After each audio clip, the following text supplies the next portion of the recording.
సాయంత్రం జరిగినటువంటి ప్రకృతి వైఫల్యం భాగంగా భవిష్యత్తులో చరిత్రలో రానటువంటి ఎదురుగాలులు రావడం,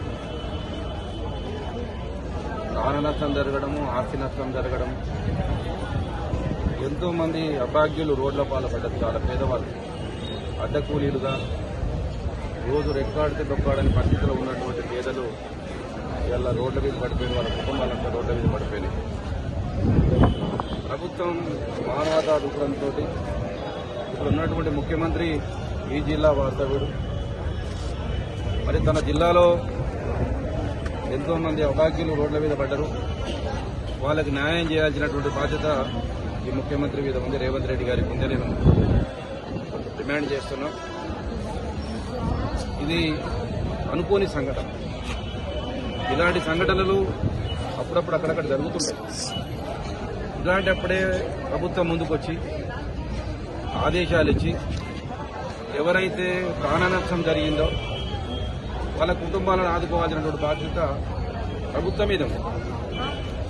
దిక్కులేని వాడికి దేవుడే దిక్కు అన్నట్టు వీళ్ళ దిక్కేవారు ప్రభుత్వం, వీళ్ళకి అభాగ్యులకు దేవుడే దిక్కు అన్నట్టు ప్రభుత్వమే ముందుకు రావాలి. వీళ్ళ గొప్పలు చెప్పుకుంటున్నారు, మేము ప్రజాపాలన చేస్తాం, తెలంగాణలో ప్రజాపాలన వచ్చిందని చెప్పుకుంటున్నారు.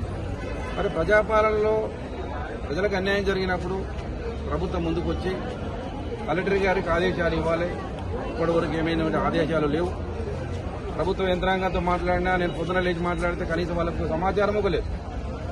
అంటే ప్రజాపాలనలో ప్రజలకు అన్యాయం జరుగుతున్నా పట్టించుకునే ఆధ్వర్యాలు, సందర్భాలు కనపడతలేదు. ఇప్పటికైనా నేను డిమాండ్ చేస్తున్నా, జిల్లా ముఖ్యమంత్రిగా, ఒక ముఖ్యమంత్రిగా ప్రజాపాలన చేస్తున్న ప్రభుత్వాన్ని నేను డిమాండ్ చేస్తున్నా. నిన్న సాయంత్రం వీచినటువంటి ఈదురుగాలులు, వర్షాల వల్ల 10 మంది చనిపోవడం జరిగింది. ఇది మారేపల్లి, ఇది తాడూరులో 4, మంతటిలో 1, గొడ్డమాన్లో 1, ఇంకా మొత్తం 10 మంది చనిపోవడం జరిగింది. జలకపల్లి ఒక బాలుడు పిడుగుబాటు పడ్డ. ఈ 10 మందికి అందరూ రెక్కాడితే డొక్కాడని వాళ్ళు. అందులో చిన్న చిన్న పిల్లలు కూలికి పోయి, అడ్డ కూలీలు పోయి, తల్లితో పాటు ఆ పిల్ల చనిపోవడము, ఆ తండ్రితో పాటు ఆ కుటుంబంలో పిల్లగాడు చనిపోవడం చాలా బాధారహితం. కుటుంబం వాళ్ళ బంధువులందరూ వాళ్ళ ఆవేదన వర్ణనాతీతం. ఈ ఆసుపత్రి మొత్తం ఆ కుటుంబ బంధువులతోటి వీళ్ళకి ఎక్కించిపోతుంది. ఈ సందర్భంగా నేను ప్రభుత్వాన్ని డిమాండ్ చేస్తున్నా, ముఖ్యమంత్రి గారు డిమాండ్ చేస్తున్నా, వాళ్ళ కుటుంబాలకు ఒక్కొక్క కుటుంబం చనిపోయినట్టు ముద్రికి 11 లక్షల రూపాయలు వెంబడే చెల్లించి మానవత్వంతో, ఇగో మానవత్వం ప్రజాపాలన చేస్తున్నటువంటి మానవత్వం ప్రభుత్వంగా నిరూపించుకోవాలి, ఈ చిత్తశుద్ధి నిరూపించుకోవాలి. ఇలా కొంతమంది రైతులు చనిపోయారు. అది కేసీఆర్ ఇచ్చే రైతు బీమా 5 లక్షలు దాంతో కాదు మీరు చేయాల్సింది. అది ఆల్రెడీ మేమున్నప్పుడు, కేసీఆర్ గారు ఉన్నప్పుడు కట్టిన రైతు బీమా ద్వారా 5 లక్షలు చాలా మందికి వస్తాయి. కానీ అది కాకుండా అప్పుడు ప్రీమియం చెల్లించినవే. కానీ ఇప్పుడు మీ ప్రభుత్వం వచ్చింది కాబట్టి, ప్రజాపాలన వచ్చింది కాబట్టి, ప్రజల కొరకు వచ్చిన పాలన అని మీరు అంటున్నారు కాబట్టి, గొప్పలు చెప్పుకుంటున్నారు కాబట్టి, మిమ్మల్ని మేము కోరేది ఒకటి, ఇప్పుడు పేదవాళ్ళు చనిపోయారు. ఇక్కడ చనిపోయినట్టు అడ్డకూడీలు పేద బడుగు బలహీన వర్గాలకు చెందినటువంటి వాళ్ళు.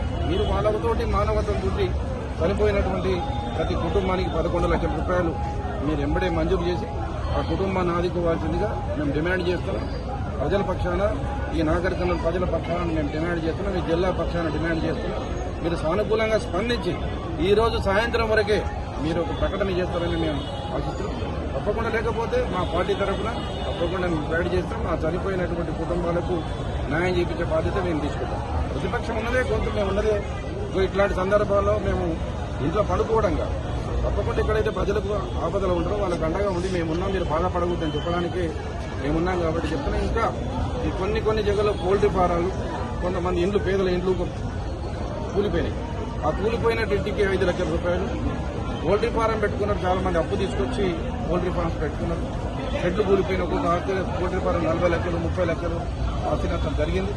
ఆ నిపుణులతోటి ఒక ఇంజనీర్లతో అంచనా చేయించి తూతూ మంత్రంగా 50,000 20,000 కాకుండా అంచనా చేయించి జరిగిన ఆస్తి నష్టాన్ని వాళ్ళకు పూర్తిగా సహకరిస్తే ఆ రైతులు ఇలా వ్యవసాయం అగమ్య గోచరంగా పడిపోయింది.